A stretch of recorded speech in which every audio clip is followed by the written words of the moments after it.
चेहरा नहीं दिखाया जाता, केवल आवाज सुनाई जाती है। ऐसे ही तमाम सांसद और तमाम विपक्ष जो है जब उन्होंने सवाल उठाए संसद में, तो उनके जो है माइक ऑफ कर दिए गए, आवाज को म्यूट कर दिया गया। ये भी ओम बिरला जी के जो है कार्यकाल में हुआ। और उनके कार्यकाल में ही पिछले 5 साल में ये भी हुआ कि महिलाओं को अपशब्द बोले गए, और जिन लोगों ने अपशब्द बोले उन सांसदों पर कोई कार्रवाई नहीं हुई। और ये इन्हीं के ओम बिरला जी के कार्यकाल में हुआ।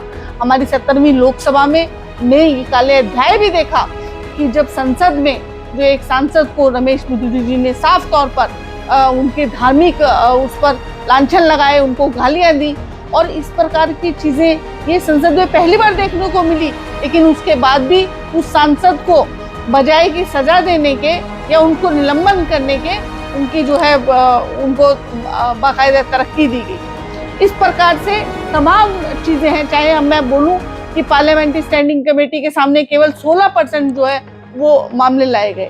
33% के लगभग जो है बिल जो है वो 1 घंटे के अंदर पास कर दिए गए।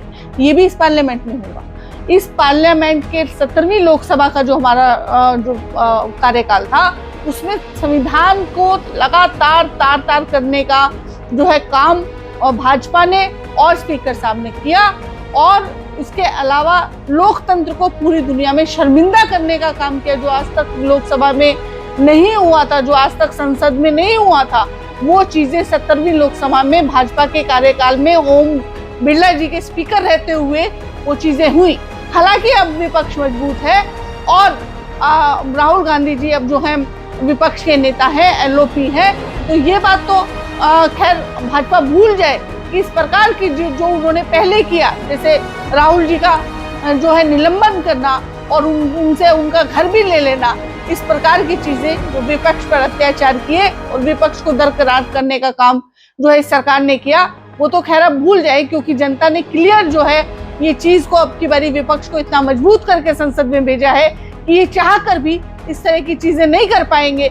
उसके बाद भी मैं इनसे अपील करती हूँ कि इस प्रकार की हरकतें और इस प्रकार को लोकतंत्र को और संविधान को शर्मिंदा करने वाली चीजें अब इस 18वीं लोकसभा में ओम बिरला जी ना दोहराएं।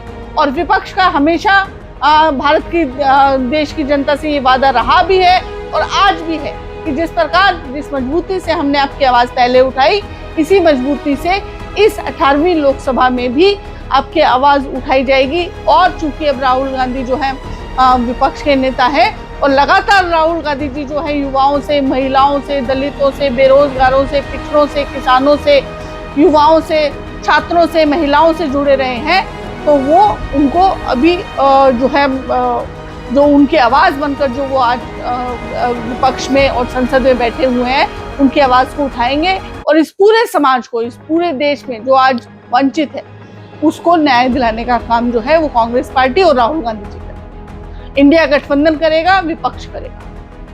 जय हिंद, जय भारत, जय संविधान।